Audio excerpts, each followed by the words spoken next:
Welcome back to the Visionary Chronicles. Again, appreciate your time as always. And I feel today is very timely.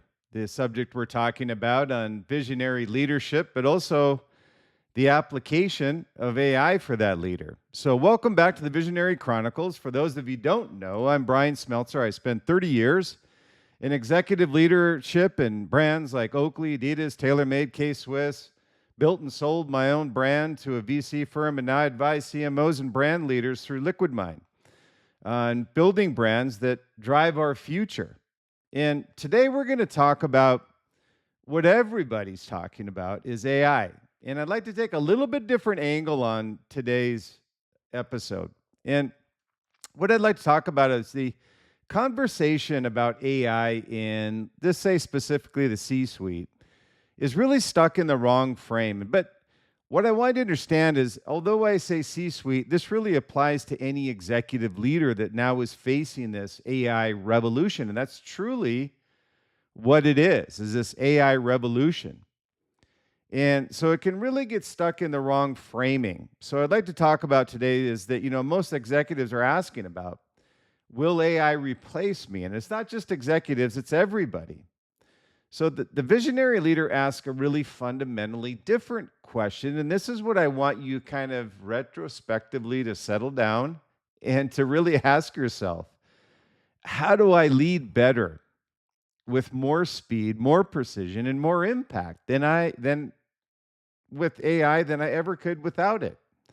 So it's really an application of AI you're asking the question. It's not this, what I call fear factor of will AI replace me? Again, a fundamental different question is, how do I lead better with more speed, more precision, and more impact with AI than I ever could without it?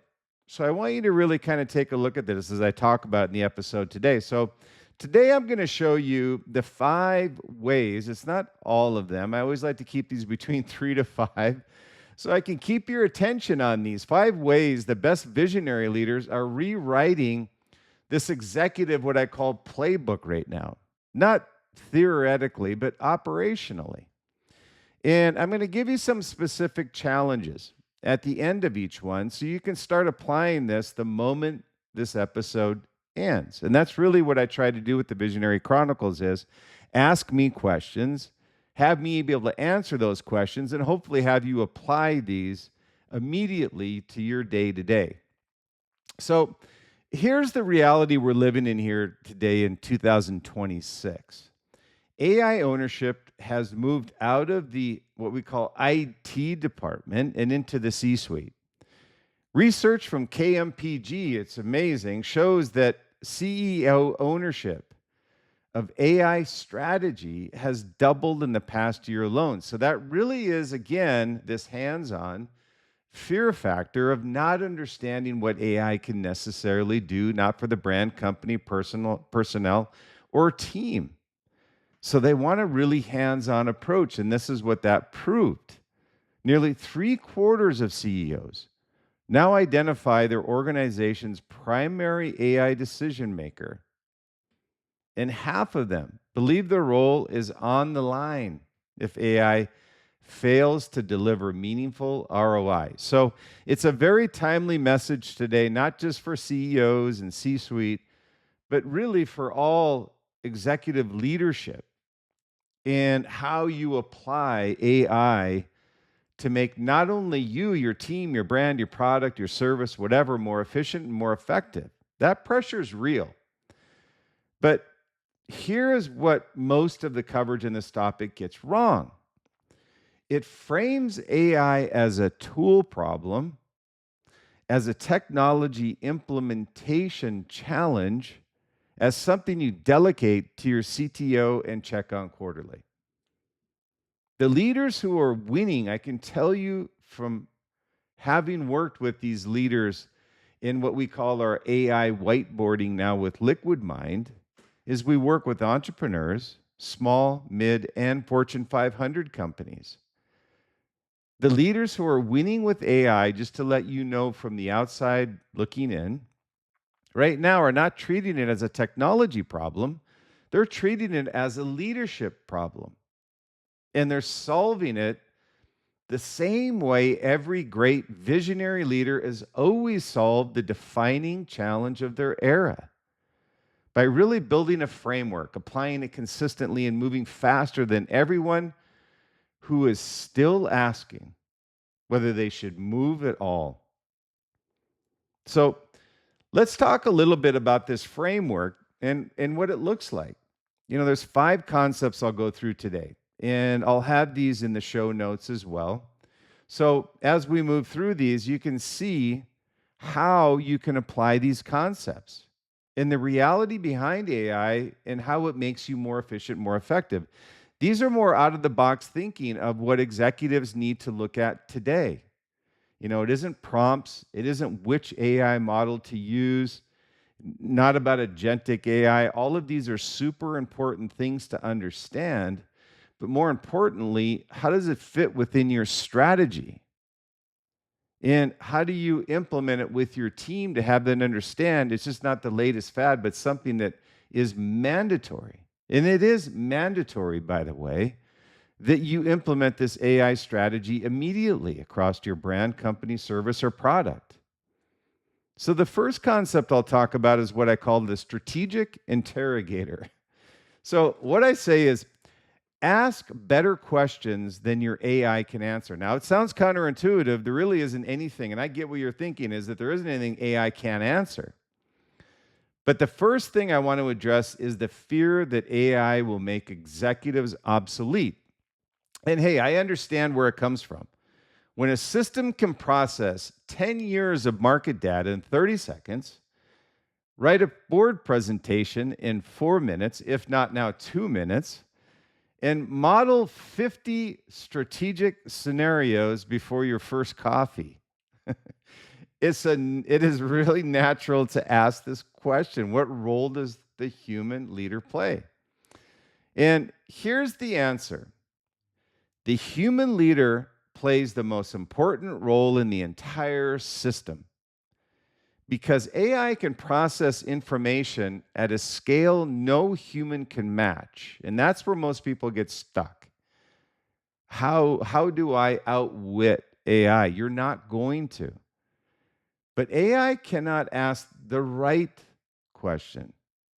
Let me give you some examples. It cannot determine which of those 50 scenarios actually aligns with your brand values. Think about that. You still need a human to go through those scenarios and sift through which ones are actually applicable to your brand and your values and the strategy you have moving forward. Extremely valuable to have these scenarios. But don't get caught up in the fact that you're not going to be able to implement all 50 scenarios.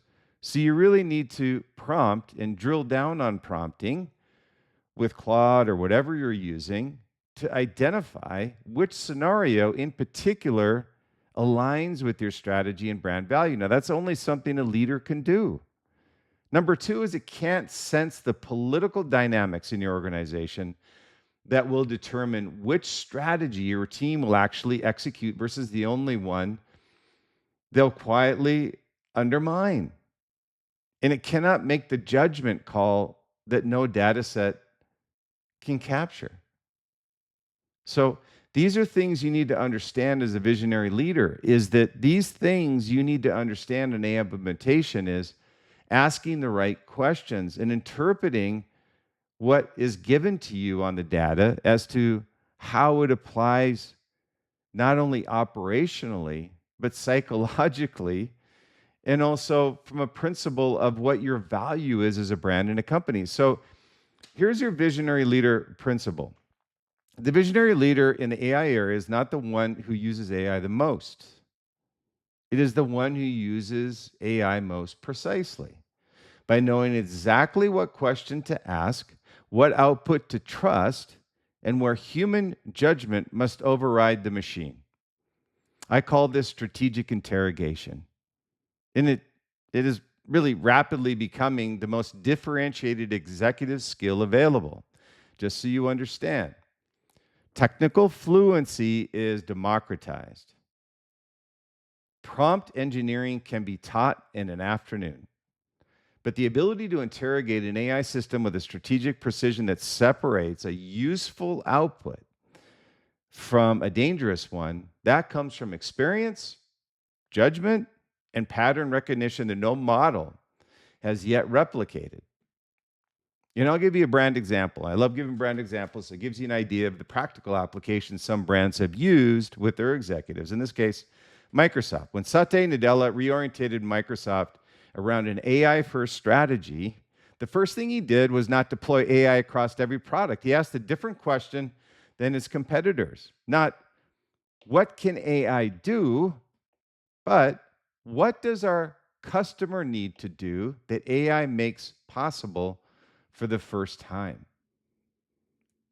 So it wasn't a deployment relative to what the introspective of Microsoft needed. It was a matter of what the outside world needed to make them more effective and more efficient.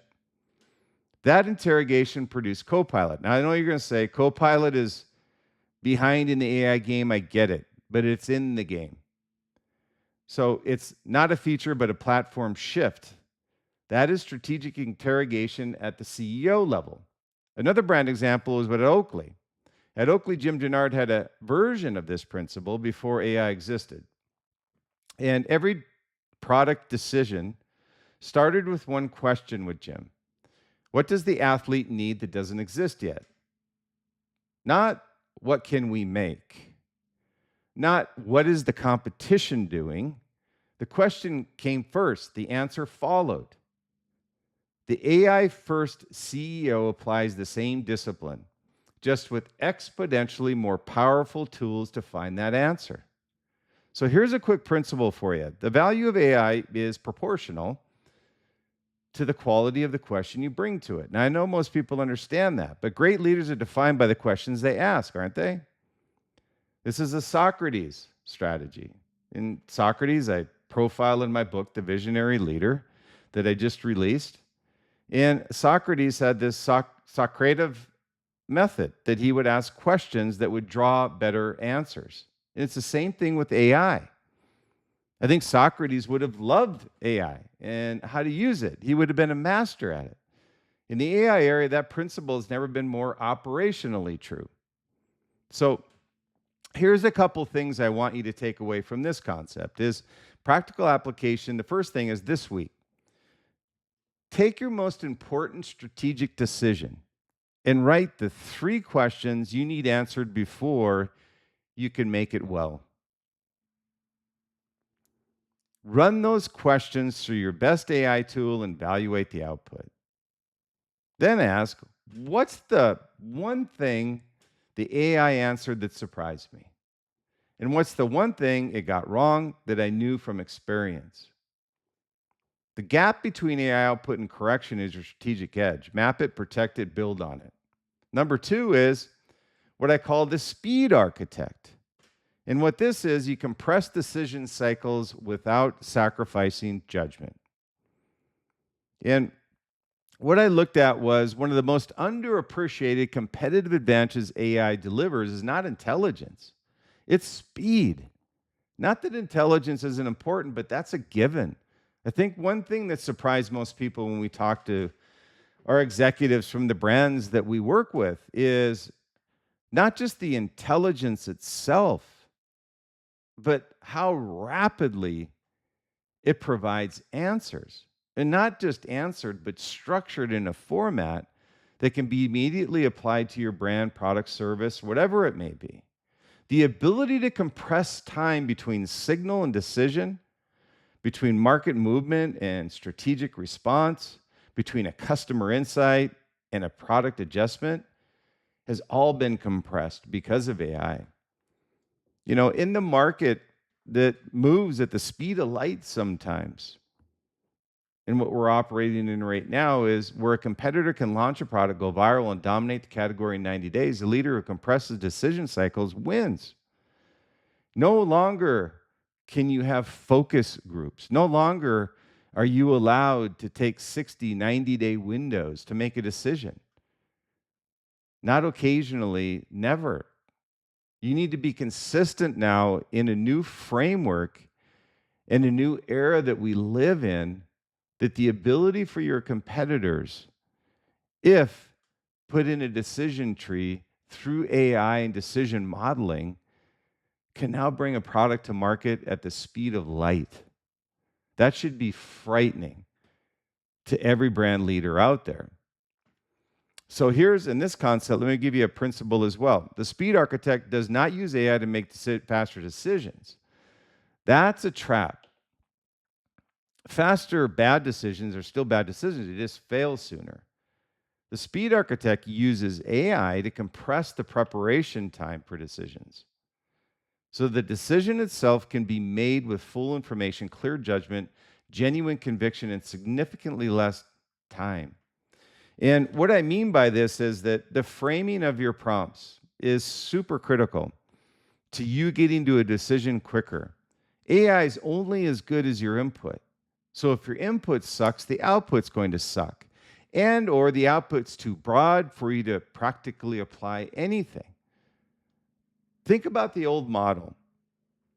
A strategic decision at a company like, let's say, TaylorMade, where I worked, and in product and marketing, might require 3 weeks of data gathering, 2 rounds of analysis, committee review, board presentation, before an ultimate conclusion was reached. AI does not eliminate those steps, it compresses them. 3 weeks of data gathered becomes 3 minutes. 2 rounds of analysis becomes 1 afternoon. The committee review becomes a sharper conversation because everyone walked in with the same AI-generated briefing instead of 3 different versions of the same data. Think of how powerful that is for a brand. At TaylorMade, our competitive advantage was never just the product. It was the speed of our product cycles relative to the market. We compressed them. We disrupted our own product lines before the market demanded it. And we did it by making decisions faster than our competitors could react to them. The leaders who build that kind of speed culture today are the ones embedding AI at every point in the decision pipeline. Think about that. That's a crazy thing to look at today, but everywhere you look. But you have to ensure you understand what you're putting into the model from a strategic standpoint needs many prompts and drilled down to actually deriving a strategy that works that you can implement. Not to replace the decision maker, but to ensure the decision maker is never waiting for information. Think of all the times that you've been having to wait. This is pre-AI for information from somebody else. Not that that person is eliminated, but I can tell you that they probably will be eliminated if they're not effective at utilizing AI to ensure that the brand's moving forward. Another example is Jeff Bezos. He built Amazon's decision culture around what he called two-door decisions. Reversible decisions that could be made fast and low in organization versus irreversible decisions that require the full weight of senior leadership.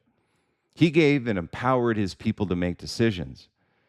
And AI is going to fundamentally change to what Jeff Bezos' calculus had done originally on reversible decisions. When you can model the outcome of a reversible decision in real time, the cost of being wrong drops dramatically. It used to be back in the day where you would do test beds, A/B testing. You don't need to do that anymore. AI will do that for you, and the speed of organization accelerates. That's a speed architect operating at scale that we've never had before. So, a quick principle on this concept. Visionary leaders do not ask AI to decide. They ask AI to prepare.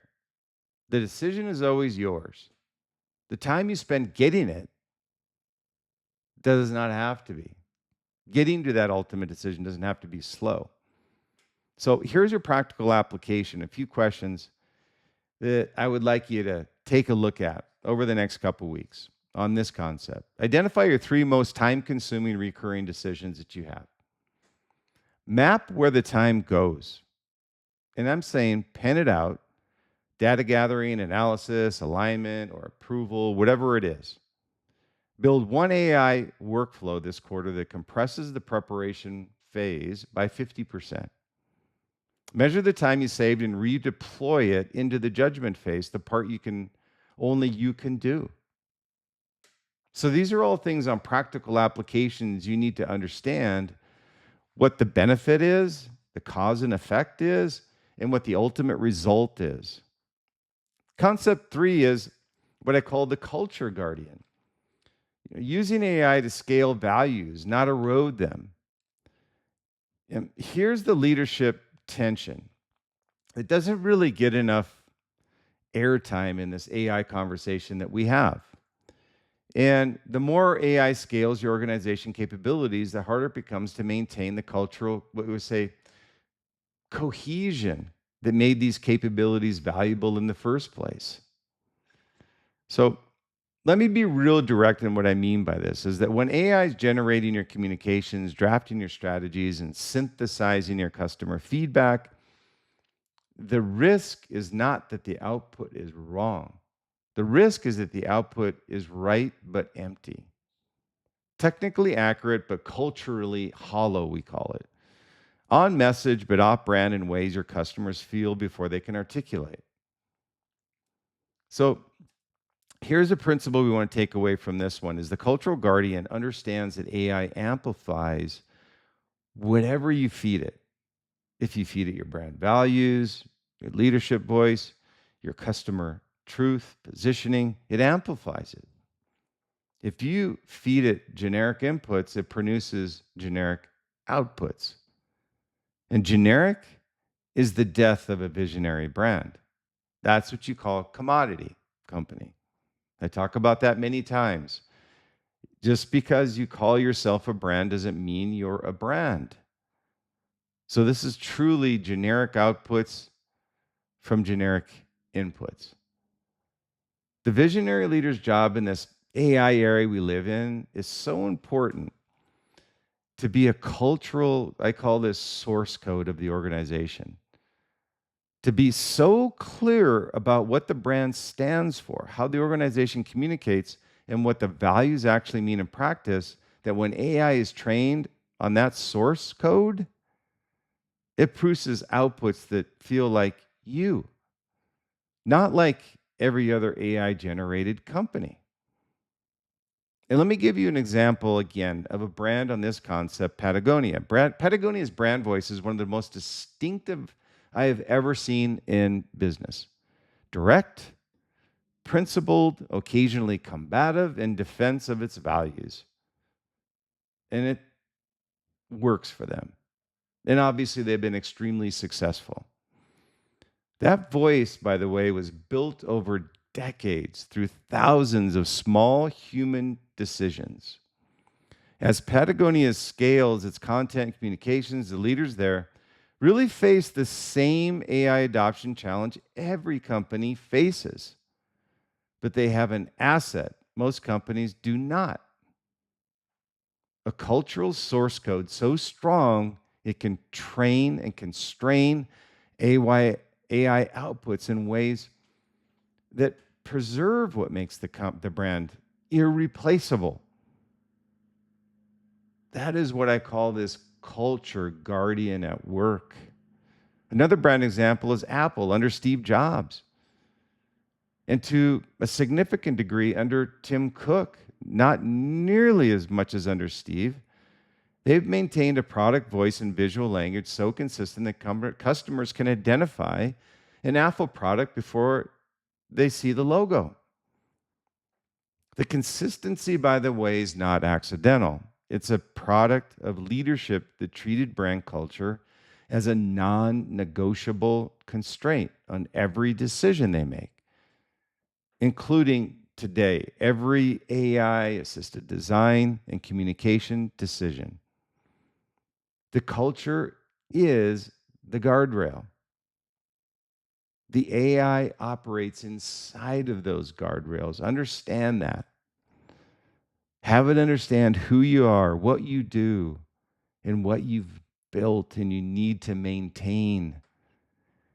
It can be built into a cultural partner, but only through a leader that understands who you are. So here's another quick principle I want you to understand as well. AI scales what you give it.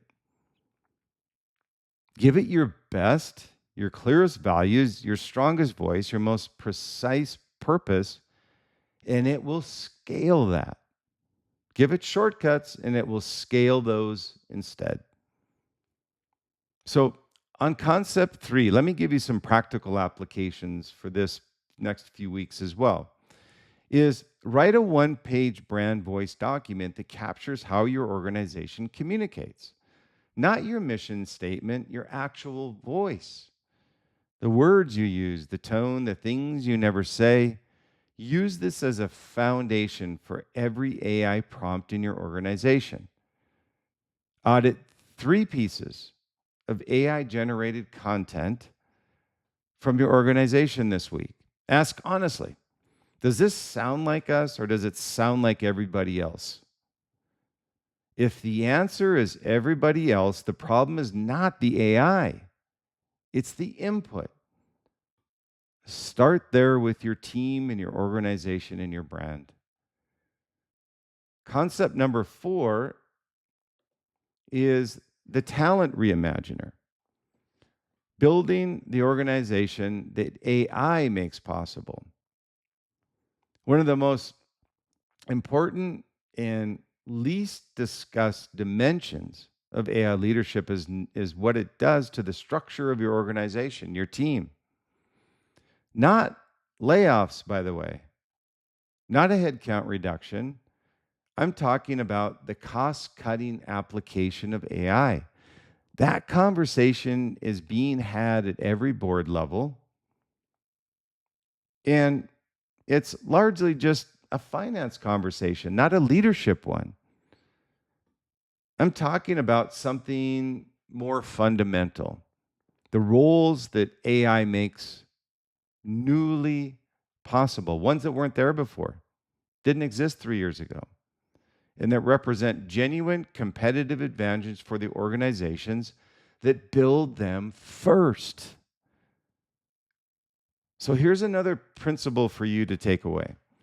The talent reimaginer asks a different question than the cost cutter. So everybody's been in the boardroom, everybody's been in team meetings trying to whiteboard the impact of AI.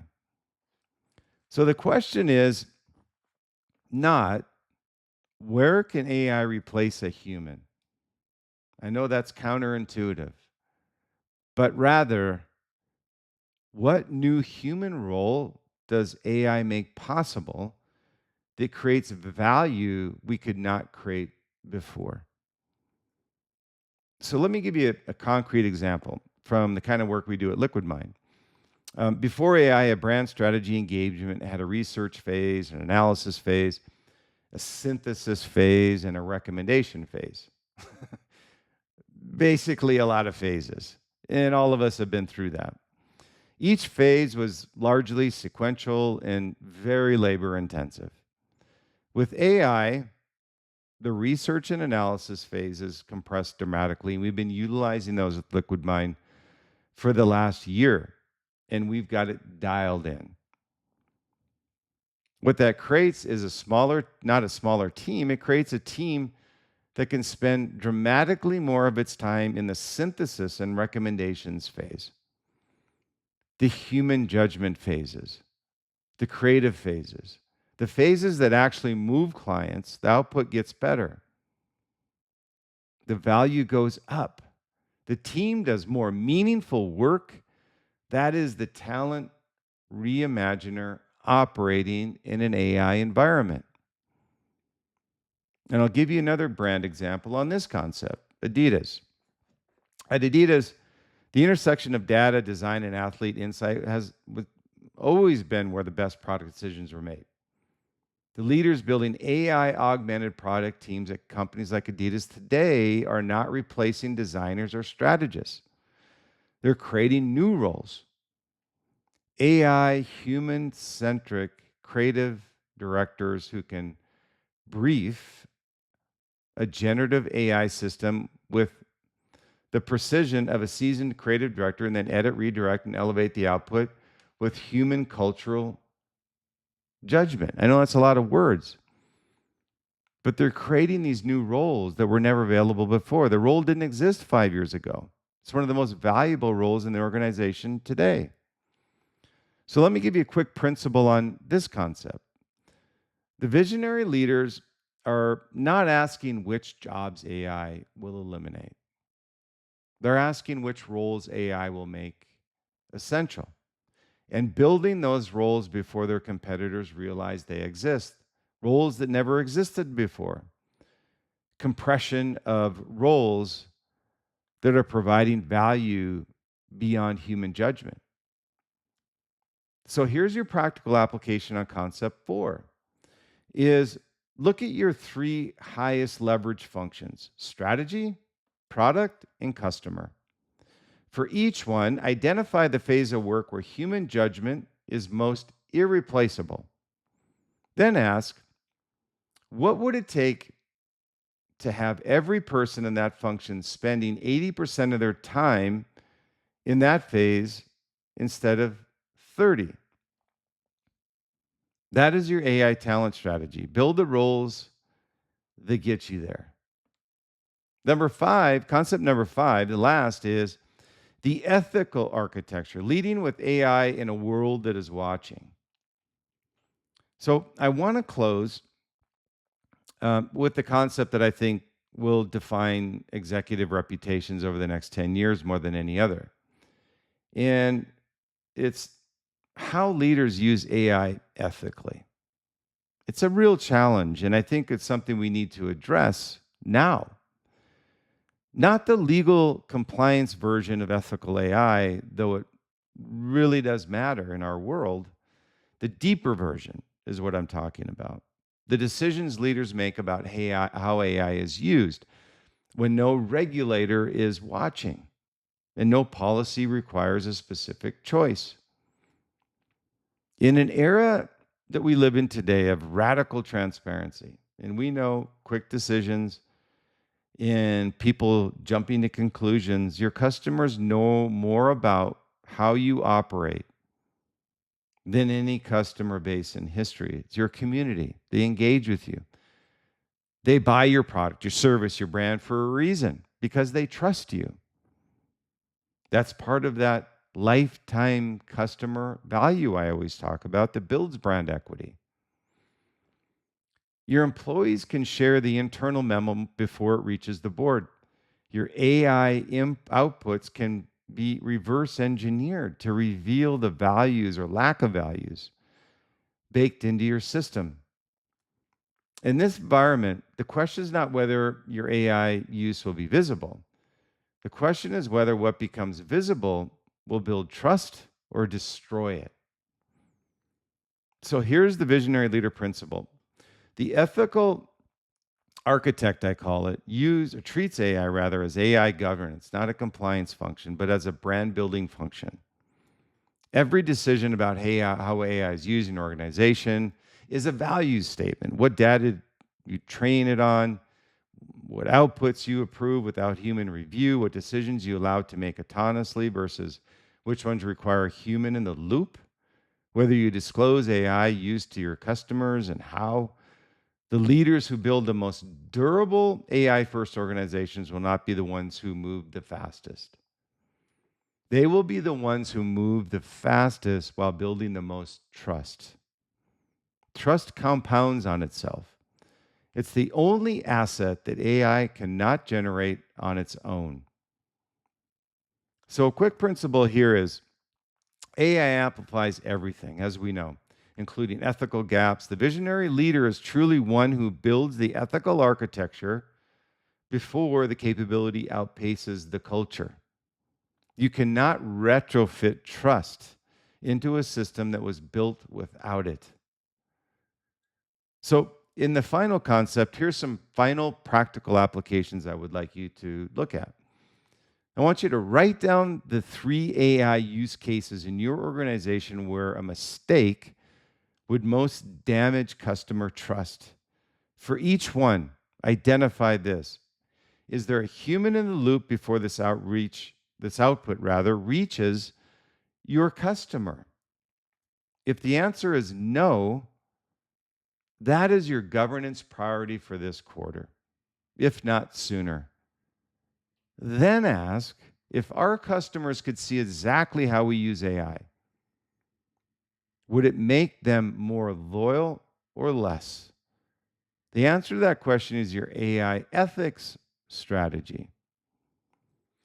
So hopefully these 5 concepts have kind of built some opportunity for you to identify how AI is going to make your leadership, your team, you personally more effective, more efficient, and more ethically driven in how you utilize AI.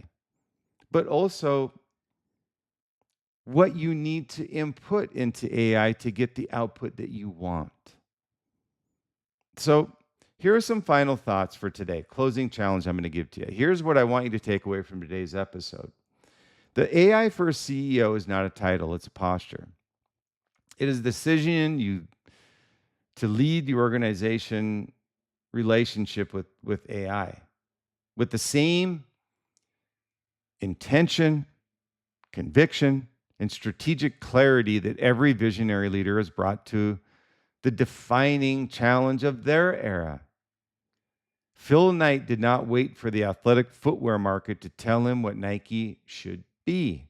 Steve Jobs did not wait for consumers to ask for a touchscreen phone.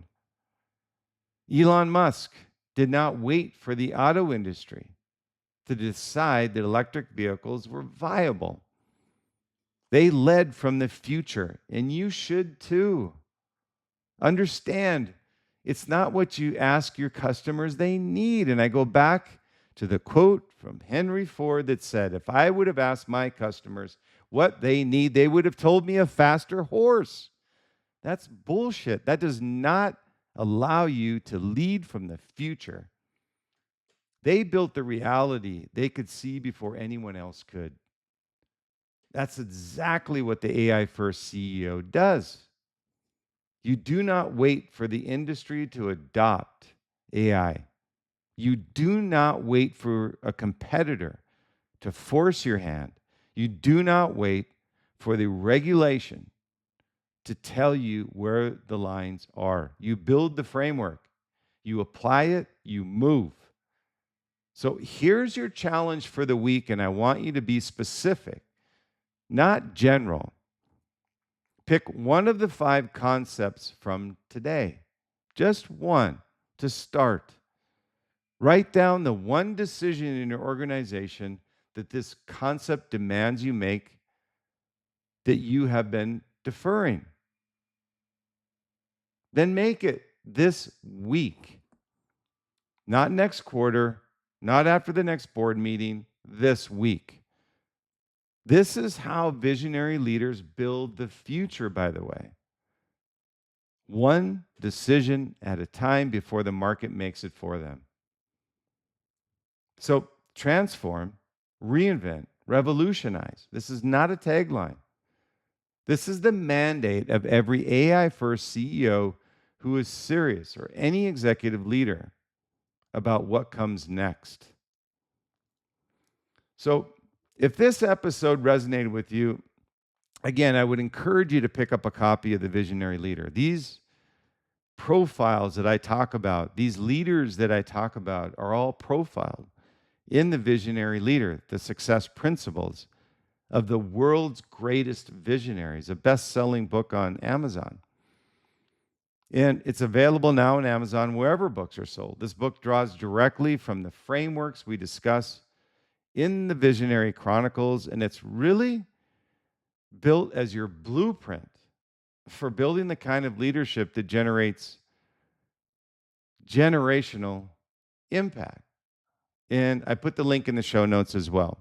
And if you're a CMO, founder, brand leader, you'd like to apply some of these frameworks I'm talking about directly to your business, I work with a select number of clients on a private advisory basis through LiquidMind.